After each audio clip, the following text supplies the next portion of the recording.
Well, welcome everybody to the what was it, seventh or so Nozzle History Project Zoom event. We do this every Thursday at 6, and it's our way to stay in touch. We are one of the ironies of this coronavirus era is that I think we're reaching more people than we would on a typical summer. So, but we're staying very busy, and we appreciate your support. I know many of you are supporters, but we're mainly we're a nonprofit and mainly a donor-funded nonprofit. That's where most of our revenue comes from. That's how we keep the lights on. So and the Zoom operating. But appreciate your coming. We're going to be talking tonight about James Agee. I think there is no subject that I've written about longer than James Agee. I think the very first time I ever wrote about Knoxville history was back in the early 80s. I wrote a piece about James Agee that appeared in the News Sentinel, and he's just gotten more and more interesting to me as the years have gone by, and it seems as if a lot of the world feels the same way about that. He has had so many worn so many hats in his short career. He was a national award-winning poet as a young man. He was a humorist when he was an editor of the Harvard Lampoon back in the late 20s. He was a journalist most of his career. His most famous work of journalism is Let Us Outpraise Famous Men, of course, which has been in print for 60-something years, even though it didn't see much printing in his own lifetime. He was a critic, a film and book critic, especially a film critic, and was kind of a groundbreaking film critic for Time and The Nation magazines. He was a screenwriter. He got an Oscar nomination for the screenplay for The African Queen. He was a novelist, even though he only published one novel in his lifetime, Morning Watch. His novel published after his death, A Death in the Family, about his own father, which will be a lot of the subject of tonight's discussion, won the Pulitzer Prize and has been made into 4 different motion pictures, one of them for the big screen, 3 for primetime television. So he's done this amazingly remarkable, very career, all the more astonishing considering the fact that he died at the age of 45 of a heart attack in New York. But more than anything else, I think his most famous piece of work is a short piece of prose, very poetic prose, called Knoxville Summer 1915. And I never let a summer go by without rereading it. It's just a wonderful piece of work with an amazing history. It was published in the Partisan Review in 1938, which was a radical political publication at the time, associated with the Trotskyites. But it was published in the Partisan Review, put in a collection of the best of the Partisan Review in 1945, and that's where a guy named Samuel Barber, the composer, ran across it and thought this would be a great piece of music. So he published it. He composed this great soprano piece that was debuted in 1948, I believe, with the great soprano Eleanor Stever doing the honors.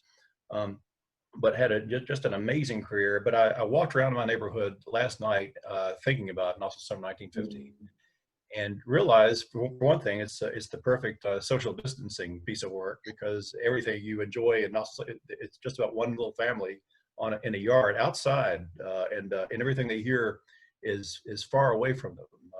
And the other thing I noticed was that almost everything he describes in the piece is something you can still experience. We don't see streetcars anymore, but we still see the fireflies. There were certainly fireflies in my neighborhood last night, probably in yours, and here the locusts, what he called locusts, we now call cicadas, or cicadas, as I grew up pronouncing it.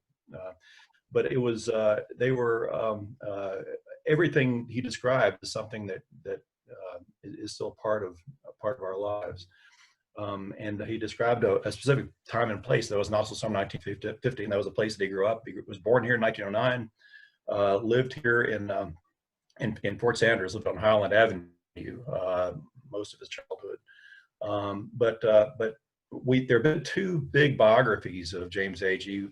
Interesting, the first one I know of was published in French by Genevieve Moreau, and had to be translated to English before it was published here. But there was another big one in the 80s by Lawrence Bergering, And it's interesting that with two big biographies of this guy who just lived at the age of 45, people have always thought, well, neither one of them got it completely right. And I know of another biographer who's working on it in New York. I'm not sure how his work is going. But in the meantime, it probably seems like out of nowhere to some people, but this young scholar, Paul Brown, who kind of moved back to his family hometown or family part of the country a lot, just 6-7 years ago, wrote this book Rufus, which is based on James Agee's youth, his Tennessee years, his birth, and actually takes his genealogy back into the 1800s. And the book is basically 3 parts. It's the early Tennessee years, which pretty much spans from his ancestry in the 1800s up until they leave town for good in 1925. And then later, his references to Tennessee in his writing over the years. And then finally, surprised me was a very much in-depth discussion of the production of the movie All the Way Home, starring Robert Preston, which came out in 1963, and it was filmed here in Knoxville, the first movie filmed in the city of Knoxville. Anyway, please welcome Paul Brown. He's here with us. We're honored to have him talk about James Agee and Rufus. The book, by the way, won a statewide award for history, the Tennessee History Prize. Is that what it's called? Yeah. But Paul, congratulations on this great book, great piece of work. And I just realized I had a copy of it to show. And I bet you have a copy, but it's out on the porch right now. But anyway, you have a hold up the copy if you have one. Oh, sure. Yeah, and but this is a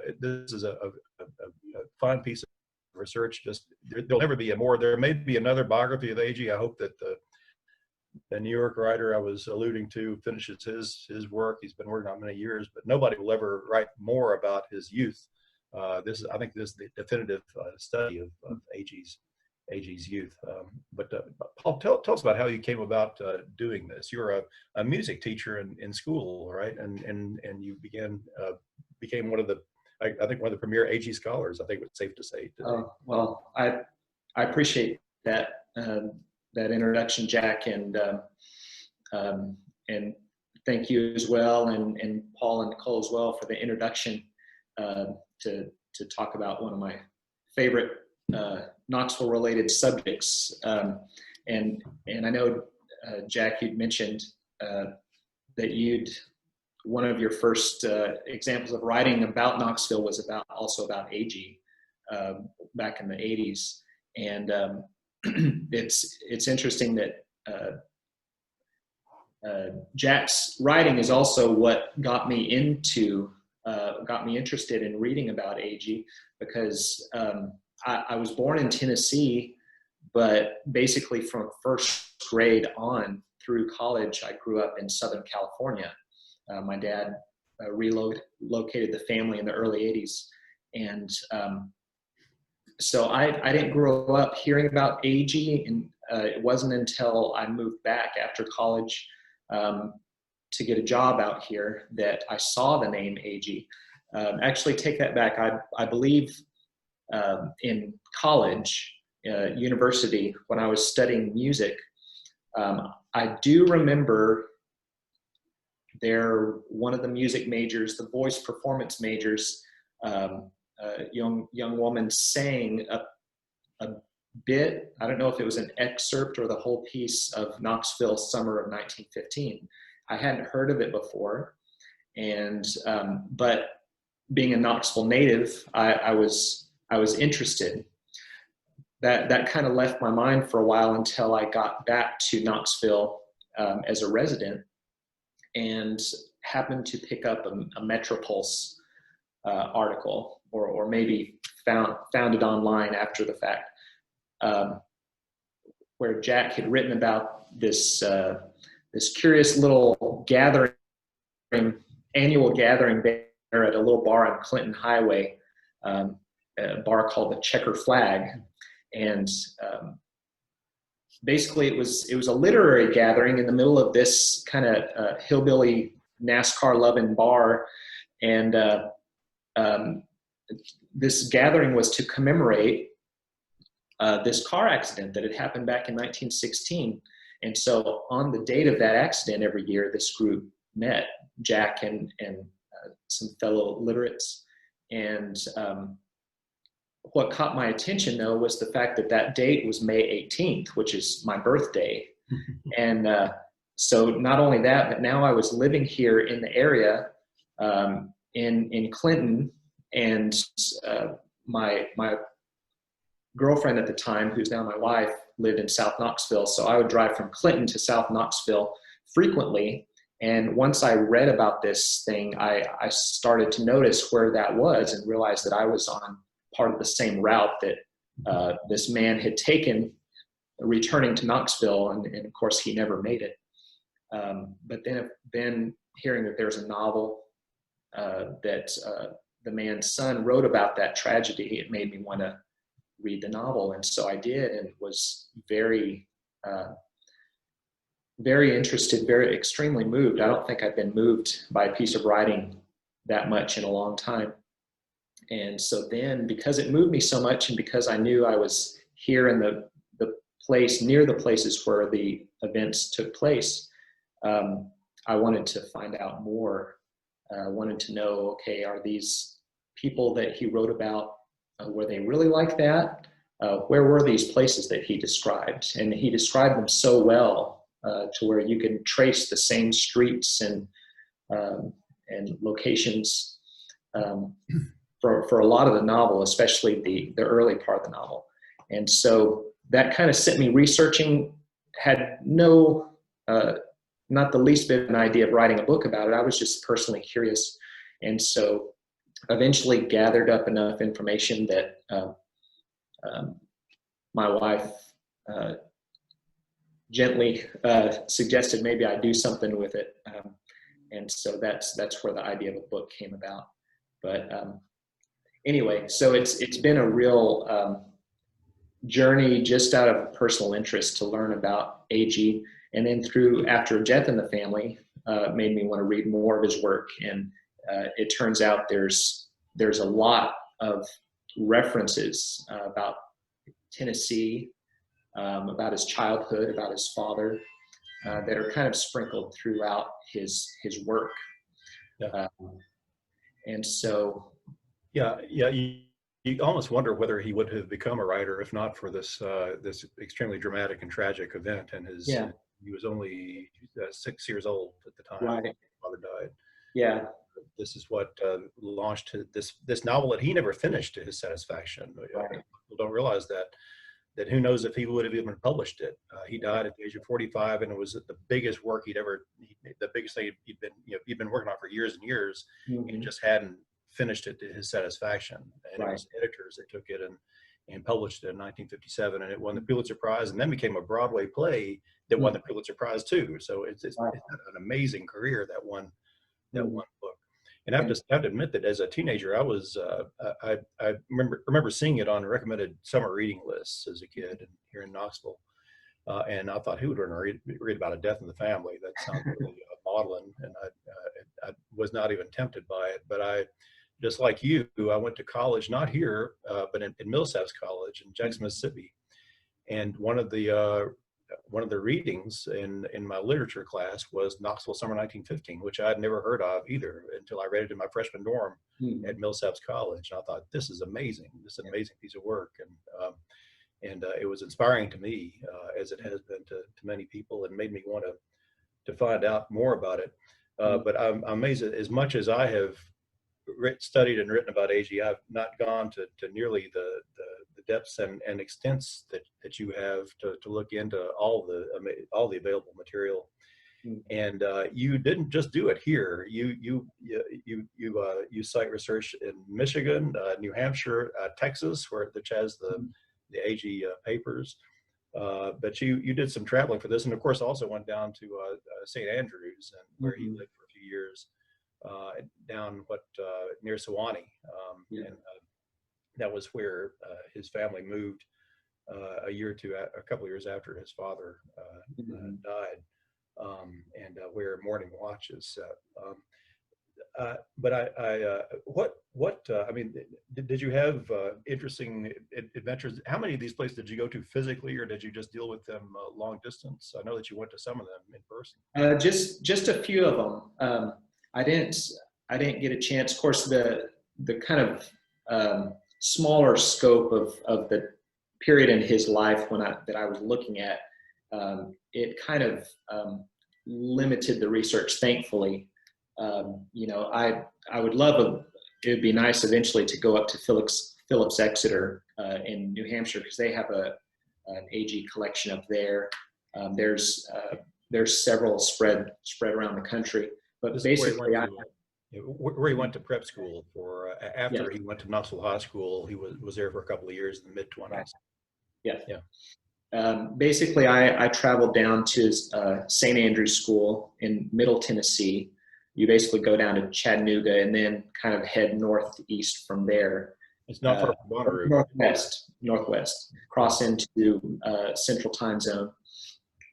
And they don't have as much material. At one time, I think they had a pretty good sized collection of materials there about Agee. They do have a few photographs. They have some papers that on the history of the school, and some things that were kind of tangentially related. Yeah.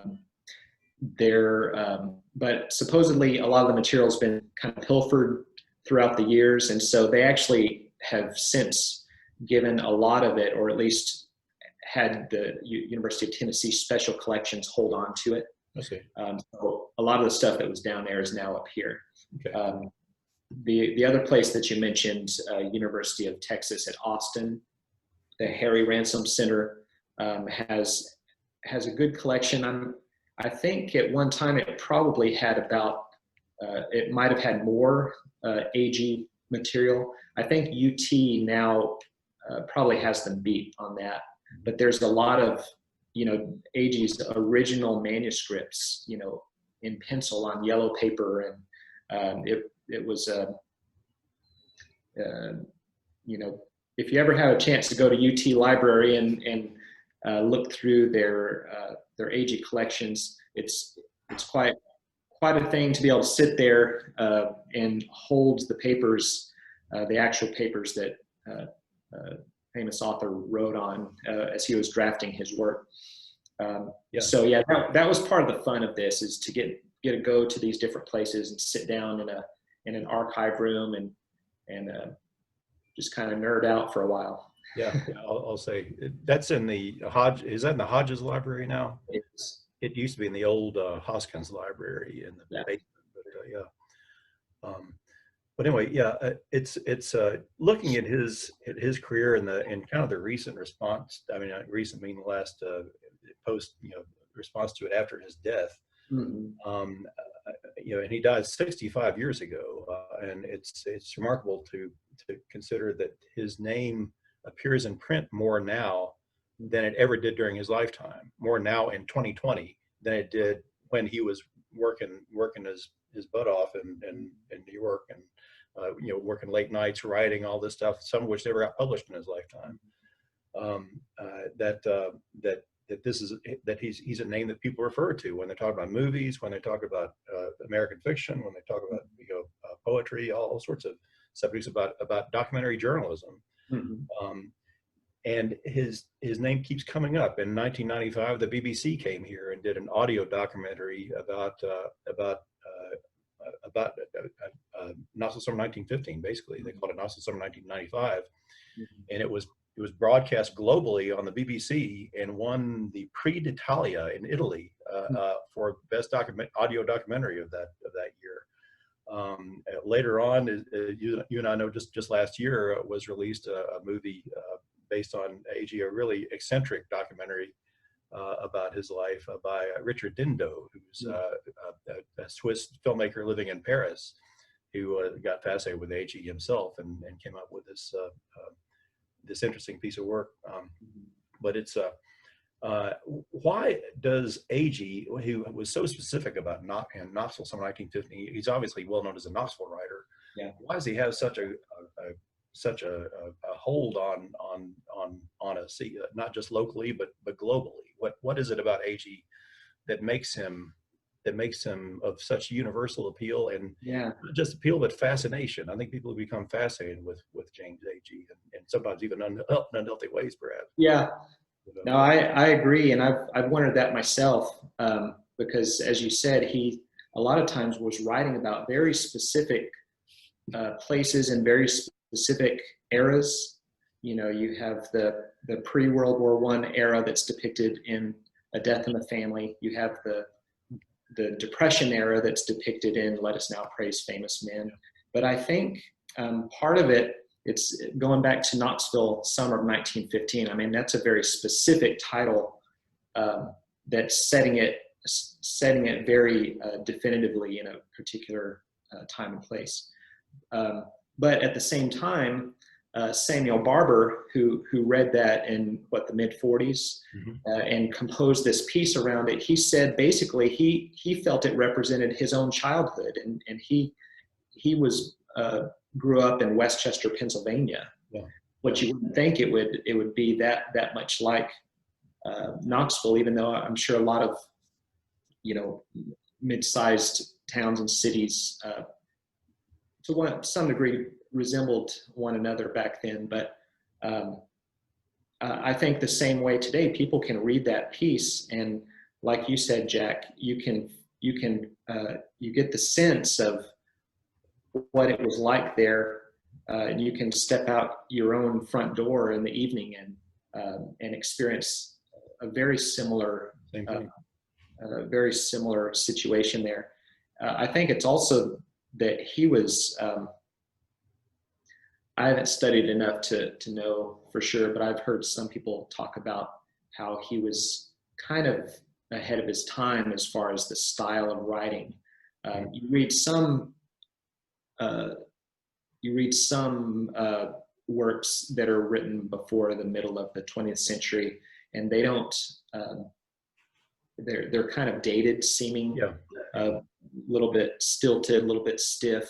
Yeah. Whereas Agee's, it continues to feel alive here in the 21st century. Yeah. And you can read it, and you can read about these previous eras that he was depicting, but it's as alive, it feels as alive today as far as the emotion of it and the universality of it, as far as him getting inside the feelings and the heads of his characters. I was just looking over A Death in the Family again recently, and was again struck how he handles some of the situations. There's a scene, Jack and I were emailing earlier about some things Agee wrote, and how he handled some topics that are very relevant nowadays. And he was a pretty progressive-minded artist, and that may be another reason why his work continues to feel relevant today. And like you said, Jack, you can find references if you Google James Agee and have it search for references over the past year. I mean, you bring up all kinds of articles and blogs and web pages where they're quoting one of Agee's film reviews, or they're quoting one of his other piece of work, Let Us Now Praise Famous Men, or something. Yeah. And so people are always coming back to Agee somehow. Yeah, that's definitely true.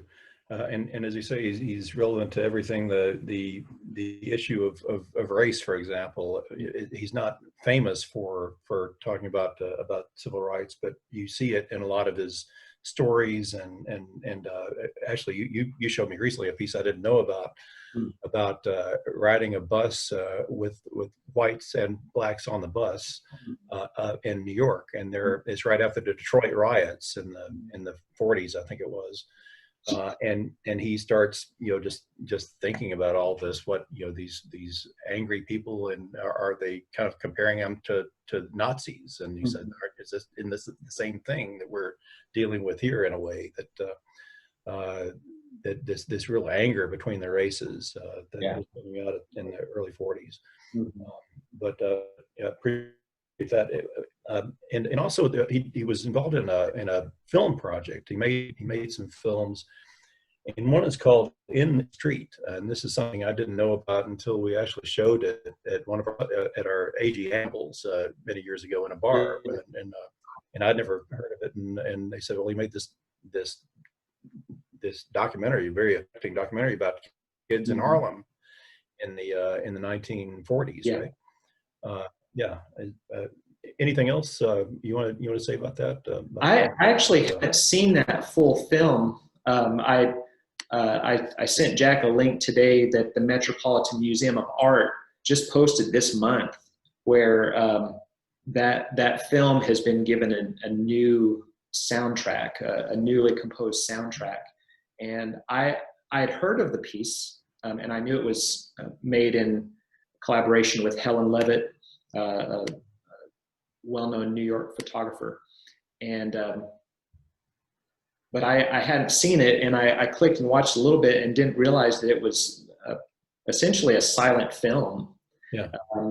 You know, it looked like it almost could have been made in the early 30s or late 20s, you know. And so again, I don't know a whole lot about it. I do know that he made, or at least wrote, the narration, I believe. Let me make sure I'm getting my titles right. I believe it's a movie called The Quiet One. Do you know about that one, Jack? Yeah. It's about a kind of a troubled boy, or at least who has trouble in his family and is sent to like a little boys' school in the country. And I assume maybe it's in upstate New York or something. Yeah. But Agee writes this very sensitive dialogue or narration to go with it. And supposedly there's actually, I think in the finished film, they got someone else to actually record the narration, but in the original print, it was actually Agee's voice. Mm-hmm. I believe that Bradley Reeves of the Appalachian Media Archives, he used to be with Tennessee Archive, Moving Image and Sound, but him and Eric Dawson, I think, know where that print is that has Agee's voice on it. I hope they get a chance to show it sometime here in the city. Yeah. Because I've never seen it. So yeah, we had an Agee conference here probably 10 or 15 years ago and we showed some really rarely seen movies. Everybody knows African Queen. That's his best known screenplay. And also you might have seen Night of the Hunter with Robert Mitchum. That was also an Agee screenplay. But he made some other more obscure films like The Bride Comes to Yellow Sky, which was a Western basically. And he actually appears in some of these films as an actor, in very small roles. But it's fascinating to see James Agee himself. Yeah. In kind of his dissipating years, he's already losing some teeth, but he's actually appearing as a barfly, I think, in character in a way. Yeah. In one of these movies. But, yeah. If you get a chance to look that up, a few of those films are on YouTube. For example, the one that Jack mentioned, The Bride Comes to Yellow Sky, is actually it's an anthology of two films called Face to Face. Yeah. And I can't remember what the first film is, but Bride to Yellow Sky is the second film. And I believe that's on YouTube last time I checked. How about that? I had no idea. I did not know that. Yeah. And, you know, saw it at a bar on Market Square. Conference, but it was cool. Paul, was there anything, you worked on this so long, was there anything that eluded you, any like a holy grail that you didn't quite find, anything that you were looking for that was tough to get to, any connection you weren't able to make that might show that there's still something to look for out there? Yeah. Well, for a while, the holy grail I was looking for was a photograph of Bell's Bridge, which is the location out along Clinton Highway, Clinton Pike at the time in 1916, where And you found that one, yeah. Yeah, and I just I'd written a little piece in the News Sentinel and put my email at the bottom of it and said, if anyone has any photographs of that area from that time period, let me know. And lo and behold, there's a lady whose grandfather was probably one of the first people on the scene the night of the wreck. In fact, this lady's father was born just 10 days after the wreck. And she came up with a photograph that at first I didn't see it because it was mainly of these two young women standing on top of some construction materials. I think they were redoing the highway out there. And so it was mainly on them, but then right past them to the left, you could see this little iron truss bridge and a little white house in the background and stuff. So, and by the way, yeah, for people who haven't read the book, the book is all about the real story, and there's very little that's made up in the book.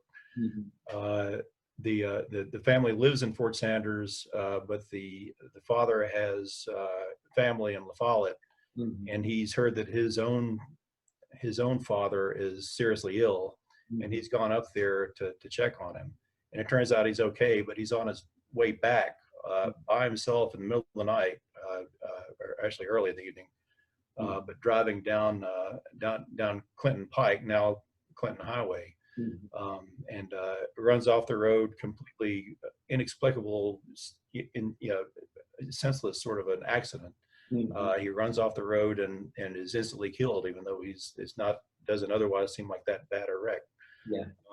But it's it was right as he crossed Beaver Creek on the Beaver Creek Bridge, which is now a concrete thing you hardly notice as you drive. Right. But back then it was like a iron trestle, as you say. And I was astonished to see that picture in your book. I was too. My jaw dropped when the lady emailed it to me, and I couldn't believe that it was actually it. But yeah, because it's been gone. That changed in the 20s, probably, right? It was. Yeah, I think by the early 40s is when I actually found an article that they took a section of the bridge and relocated it to another crossing somewhere else. I need to look that up again. So it may have had a little bit of life after the 30s, but yeah, I guess one of the other things that I haven't found yet, and maybe its importance is questionable, but just more information about the Agee's house there on Highland Avenue. I always wondered, I guess just for the sake of my imagination, as you read about the scenes in that house, I have a pretty good idea of what the inside looked like as far as the layout, but yeah, it's really ironic, the timing of everything, because that house was already famous. It was a setting of a Pulitzer Prize winning novel. Yeah. And that was why they came in a Broadway play too, and they came to make a film of it. And during the production of the film, they tore the house down. Yeah. They actually wanted to use the house in their filming, but the guy had already invested in this project to build apartments there. Yeah. And he said he sounded sort of sympathetic, but he couldn't. He would have lost a lot of money if he had put it all off. But yeah, it's a shame. You wonder.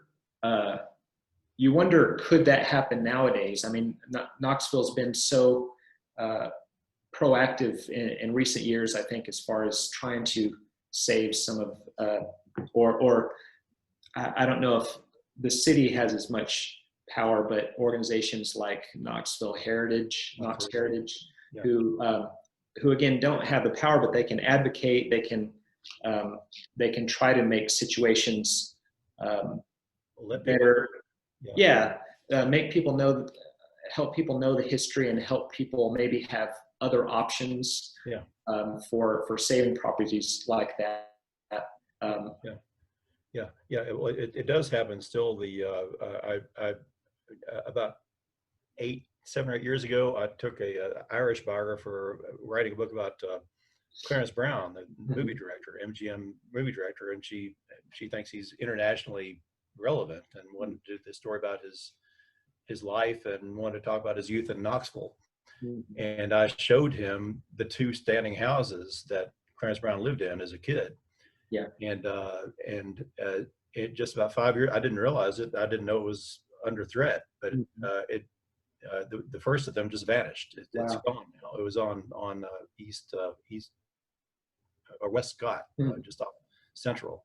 The one on East Scott is still there, fortunately, and it's very nicely fixed up and occupied. But I never heard a mumbling word about this house being threatened, so I didn't raise a stink about it. It was just gone after a while.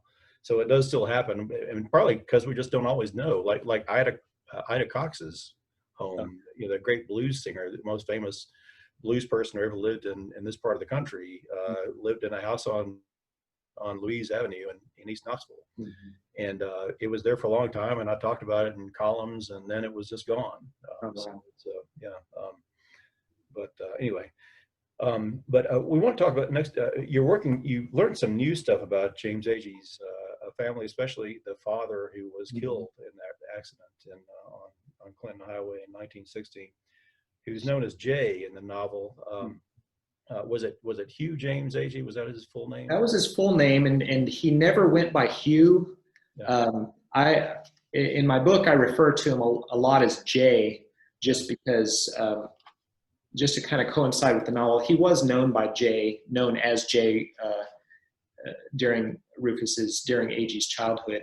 But when he first got to Knoxville, and a lot of this new information comes because there have been some recently digitized archives of old Knoxville newspapers, the Knoxville Sentinel, which the Papers to Pixels project had made available several years ago, from about 1922 up to the current archive online of Knoxville News Sentinel. But there was still a gap of about 20 years there, from the turn of the century to 1920, early 20s. And also the Knoxville Journal and the Knoxville Journal and Tribune, also from that period. Those have just recently opened up, and I don't know who does those, who initiates those. But through the website newspapers.com, it's a subscription-based service, but you can go on, and just like any digital resource, you can, in quotes, you can put in a search term, whether James Agee, or you sometimes have to do variations in order to bring up different material. But anyway, I started getting all these articles that referenced James Agee, and this was of course before 1909, when James Rufus Agee was born. And so I started to dig around a little bit and try to find out more about Jay Agee's years as a postal clerk. There's just a fleeting reference in A Death in the Family, where the family takes an automobile ride out to find one of Jay's great grandmothers, I believe is who she would be. And it's been years, it's been over decades since the last visit, and the lady's old. They don't even know if she's still living. But they go and find it. And as it turns out, this is a fictional scene. It was invented by Agee for the novel, but it's a very powerful scene.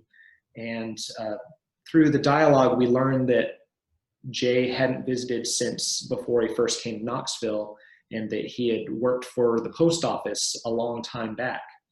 And so they don't explain any more about that part of Jay's life, but it's in the novel, because, being an autobiographical novel, it's pretty firmly based on family history, so anyway, there's just some interesting things about Jay's time there. He was, in order to get the job out there, he had to take a civil service exam, and he waited about 14 months to get placed in a position there, because there were other people whose scores came out higher than his and everything. But he was hired in July 1901. By the way, when we talk about the post office, we're talking about the Custom House, which is part of the History Center today. So Yeah. still there. The building where he worked was the post office in 1901, and that's on the Right. corner of Market Street and Clinch Avenue.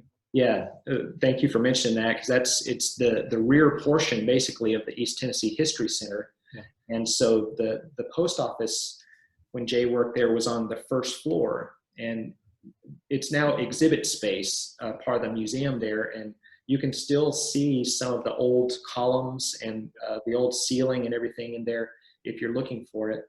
And the basement was used by the post office too. That's right. Yeah. And the third floor was a federal courtroom, and it's now the reading room of the McClung collection. It's a beautiful room. Yeah, it really is.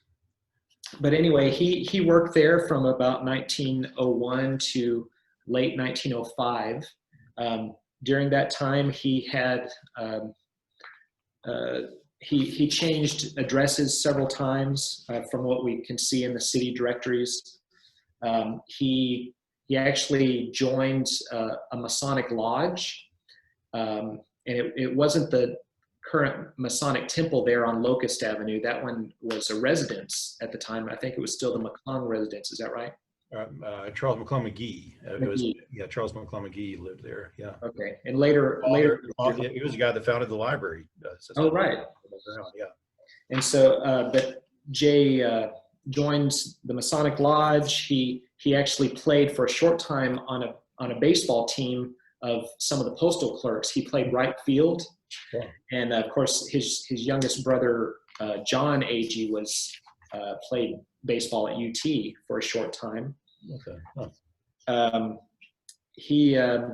This was also during the time when the Southern Railroad was building a new depot there or a new station there on Depot Street. Yeah.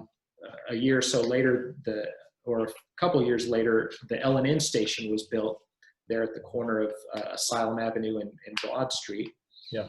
The Custom House post office was very cramped, so they were talking about expanding, which it wouldn't be done until James Rufus Agee was born.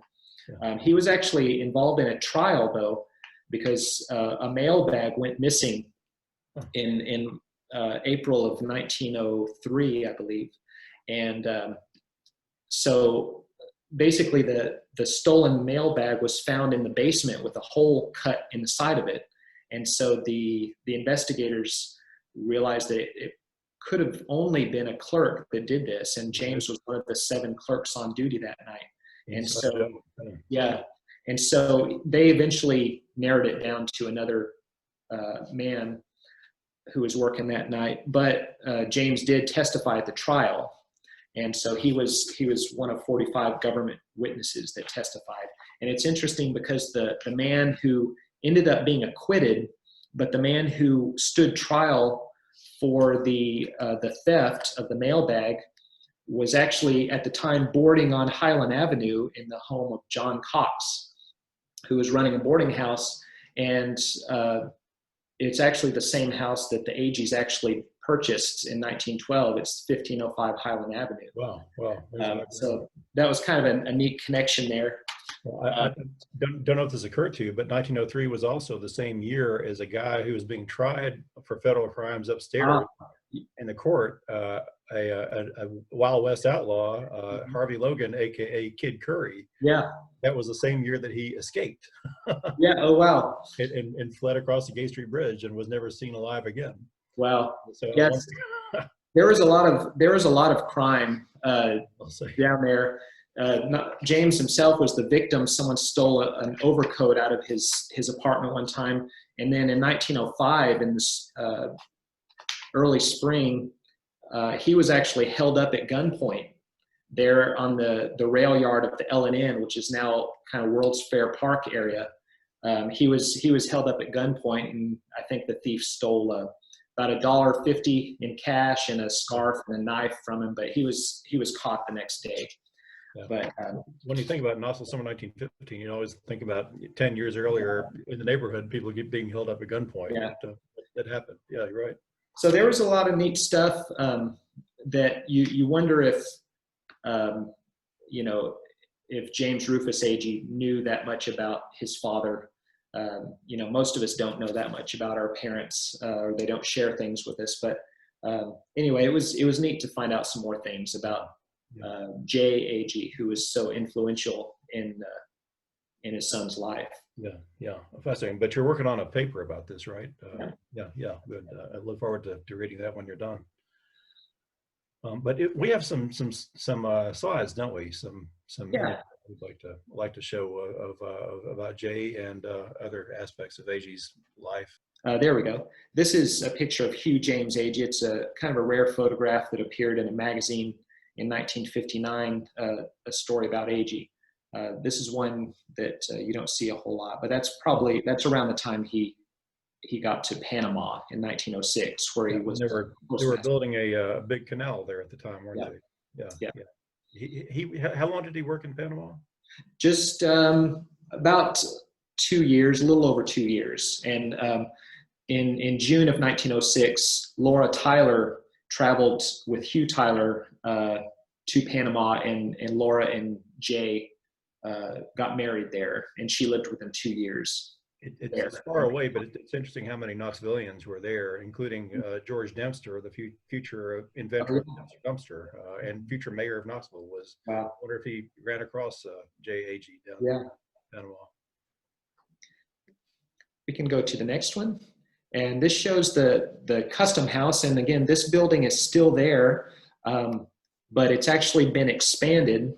This is at the corner of Clinch and Prince, or nowadays known as Market Street. And over to the left, the gray building there past it on the left is I believe along Gay Street. Would you say, Jack? Yeah, I think that's the old what they call the Fouche Block. That was torn down only about 25 years ago, and I was opposed to it, but it was an interesting old Victorian commercial building.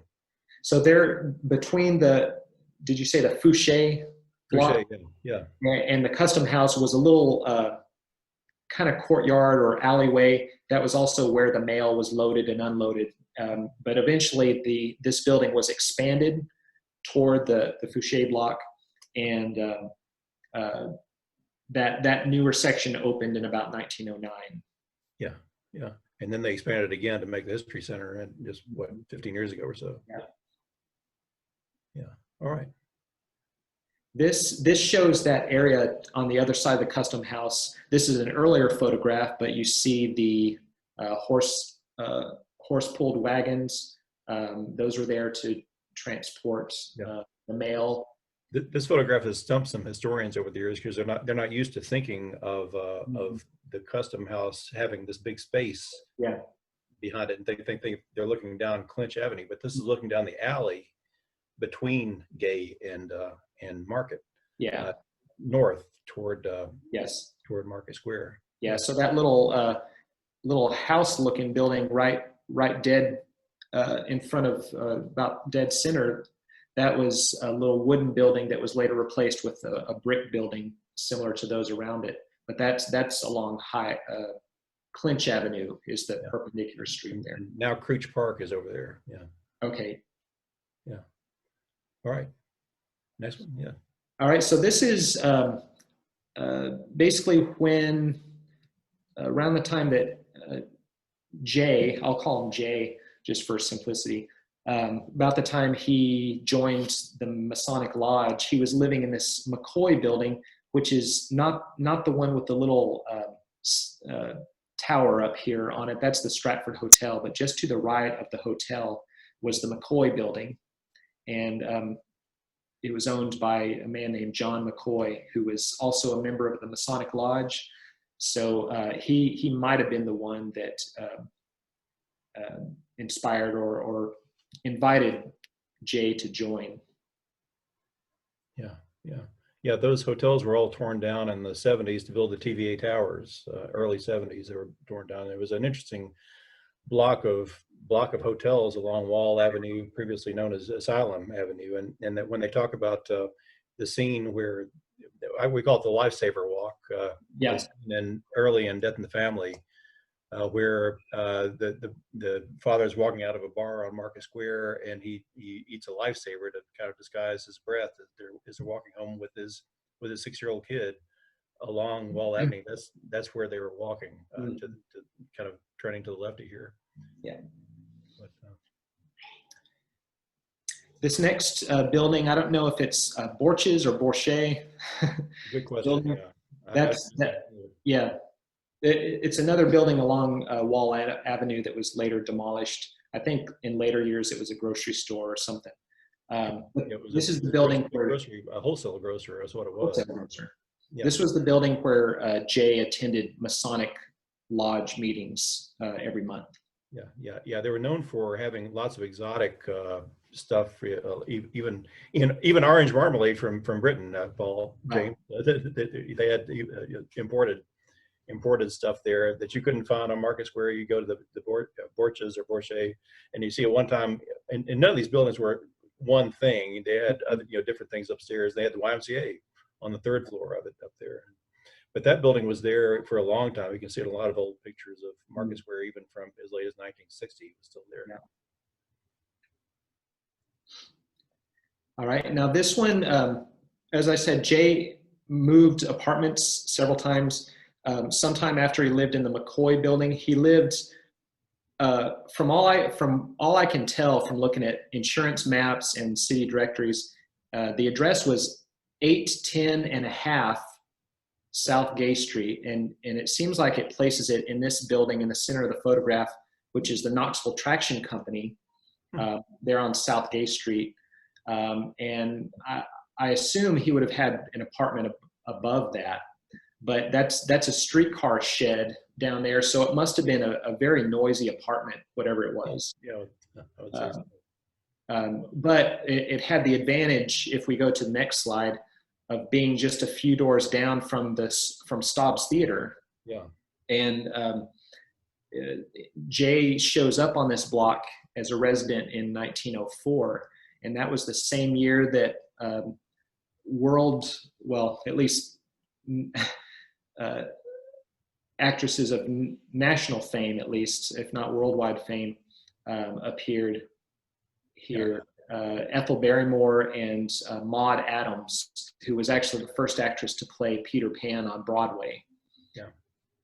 There were so many people who were there. Even Frederick Douglass gave a big lecture there to a biracial audience in the 1880s. Mm-hmm. Very popular, but so many Lily Langtry, so many W.C. Fields was there every year. They had shows there all the time. This was here, but this is before the Bijou Theater was actually built about the time this picture was taken, but it was bigger than the Bijou, and they had it was from 1872, I guess, when they built it. It was the main place to go to see shows. Yeah. I'm sure James Agee knew it very well. It was torn down in 1956. It was called the Lyric Theater at that time. In fact, when this opened in 1972 or 1872, a member of the orchestra that played music for its opening was actually Francis Hodgson Burnett's brother, That's right. Herbert Hodgson, and so Francis Hodgson Burnett knew this theater well, and also hosted some traveling productions of Francis Hodgson Burnett's plays that she wrote. Yeah. So yeah, that was a real loss for Knoxville. Yeah. We couldn't save that one. Yeah. Okay, so this is, Jay also lived in a building called the Vendome Apartments along Clinch Avenue. And you can see it up here toward the top of the photograph toward the right side. It has that kind of turret there. It's a very elaborate building. Amazing building it was. It was built in 1890, and you see very few photographs of it. You see drawings of it. It was like it's this fantasy. Yeah. But it was an upscale apartment building. The old ladies, as I was growing up, there are a few people who remembered it. And they called it, in the French way, they called it the Vendome. It was, but a lot of people lived there, including Tennessee Williams' father, actually grandfather, lived there in the 1890s. So it's got some literary heritage already. Yeah. This photograph was actually taken by James Agee's uncle, Hugh Tyler. Not sure which building he would have been up in to get this view, but in the lower left-hand side of the photograph, lower left quadrant, I guess, is the custom house there that we looked at before. And then, so the Vendome was just a block or so away from that. So he was very close to where he was working at that time. And then beyond it, you see the Clinch Viaduct. And just beyond that, it was a little beyond that is where Laura Tyler's parents lived. Fort Sanders, that's right. It's hard to, this must have been on top of the Burwell building, or it looks like it's in the middle of the street. I don't know how we got this picture. Yeah. It's an amazing picture that I haven't studied before. Yeah. That was torn down. The Vendome was torn down in the early 1940s, and with very little comment. It was during the war, and they just evicted the last of the residents there. It was only there for about 50 years, but they had a French restaurant in the top, up in the turret was top of the turret was a French restaurant in the 1890s. I don't know if it still was when J. Agee was there. I'm not sure. That's a great point, though. All right, so this is a picture of Laura Tyler in 1903. She was a member of the Chi Omega sorority there. Agee's mother, by the way. Agee's mother, yes. And this was possibly about a year before she met J. Agee at a dancing class. And later they were members of the 20th Century German Club, is what it was called, and attended several dances together. But that's how they met each other, is through a dancing club. She was about 19 years old when this photograph was taken. Wow. And these are various photos, family photos of Rufus there at different ages. And then I love this picture of the Naffel and Breakville studio there on Gay Street. Took this photograph of Laura Agee with her son Rufus and her baby daughter Emma in 1912. Yeah. And this is a great photograph that actually, you see this was also Naffel and Breakville. You can see there at the lower right-hand border of this, it's actually signed in pencil, Naffel and Breakville. Wow. This photograph was actually sent to me by a relative of Hugh Tyler. And I'm going to have it placed in the Hugh Tyler collection at the McClung collection, because it deserves to be accessible. But I'd never seen this photograph before. There is one that has been published before, which is just of Rufus in this outfit, and it must have been from the same photo session. It's just him by himself, but I'd never seen this one of Emma with Rufus. Wow. So that's about probably a year before Jay died. And this is their home on 1505 Highland Avenue, taken just several months before it was torn down, I guess. Yeah. And it became it was called the James Agee Apartments, and then which is kind of ironic in a way, it was just modern apartment buildings.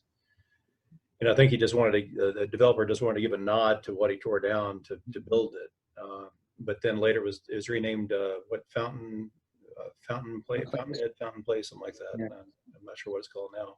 Yeah. This is the Tyson and Machine Company, which was co-owned by Laura's father, Joel Tyler, along with Arthur Savage, and who built the Savage Garden in Fountain City. If any of you know that, it's a beautiful place. And a man named Manning. I can't remember what his first name was. Yeah. But this was on White Avenue. This was where Jay worked a few years after Rufus was born. After returning to Knoxville from Panama, he got malaria, and he really had trouble finding a good, decent job. And so I don't know if it was charity's sake, but anyway, his father-in-law, Joel, gave him a job as a bookkeeper, and he held that for the rest of his life. but still, he worked for the post office longer than he worked at Tyson. He only worked for Tyson for about 4 years or so. Yeah, this was part of the Second Creek Valley, which had a lot of industries, what we now know as the World's Fair Park. This is where this was. Yeah. And this is just Jay's headstone. It's still visible there in Greenwood Cemetery on Tazewell Pike in Fountain City. And as I understand, Jack, I think you said elsewhere there used to be a tree right next to it that kind of uprooted it or pushed it aside a little bit. Well, yeah, it was a tree. There was a tree very close to it. I think the first time I ever saw it, there was a stump or something still there. Yeah. But I believe that's the last photograph. Is that right, Paul? Okay. That burial was described in detail in the novel. Yeah. But fascinating. That's one of several fascinating cemeteries in town. Mm-hmm. Anyway, I've wondered about what would have happened if James Agee stayed in Knoxville. There was an interesting, I recently wrote an essay about Knoxville in the 20s and how much stuff was going on here among people about his age. You know, he left when he was not 16 yet. And, right. And if he'd caught on and you know, met some of the artists like Charles Griffin Farr, who was about his age, very interesting modern artists. Or had met, you know, people like Tennessee Williams, who was about James Agee's age, was in, and he never lived here, but he was in town frequently in the 20s. You wonder what they would have made of each other at the time. And you also wonder what if he hadn't died suddenly of a heart attack, if he hadn't smoked as much and drank as much as he did and died suddenly at age 45, what he would have done. Would he have finished A Death in the Family? Do you have any feeling about that, or any notion of what his future would have been on? I'm also trying not to picture him on the Dick Cavett show with Corbin Bell and Norman Mailer and all those other folks. But yeah, I mean, I would like to think that, or it's fun to imagine him doing more. He actually intended to write a string of autobiographical novels, starting with one about his ancestors and his parents meeting for the first time, and then the follow-up to that would have been just about his parents and their relationship, their time in Panama, and of course that would have certainly included more about Jay's time in the post office, because it gets just a couple of lines here in A Death in the Family, and you wonder what more did he say. Obviously, he had to tighten and focus the narrative of that novel, but yeah. I imagine that Jay Agee would have figured more prominently in his son's work if the latter had have not died in 1955. So yeah, it's fun to think about. Both father and son died in mid-May and at untimely ages. But yeah. Well, Nicola, are there any questions or comments? If anybody has any questions or comments to raise vocally or otherwise, I guess this is the time. Yeah. But the book is out there. We have had copies in the office. I'm not sure whether we do right now for sale, but it's available on Amazon. It's in and of course bookstore. Union Avenue Bookstore carries everything cool I can think of is at Union Avenue, including all our stuff. So, but appreciate everybody joining us. And thanks very much to Paul Brown for leading the program tonight.